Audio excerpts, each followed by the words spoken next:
Gandang araw mga kananay. Ngayong araw na to ay aking ituturo paano ba tayo magkakaroon ng COD options sa ating mga Shopee Shop or Shopee account. Okay, without further ado, let's do this. Punta lang po tayo sa ating Shopee app and then i-click natin ang Me and then i-click natin ang My Shop and then click the Settings button. Under Settings button, nandun ang ating mga designated courier. And meron dong options. Hanapin lang natin yung options na Enable COD.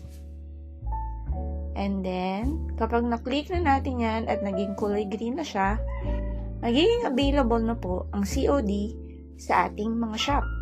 Para po sa ating mga buyer na wala silang mga online payment or bank accounts, pero gusto nilang bumili ng inyong mga item. Yun lamang po at sana po ay meron po kayong natutunan sa video na to. Please consider like and subscribe para po ma-notify po kayo sa mga bago nating tutorial.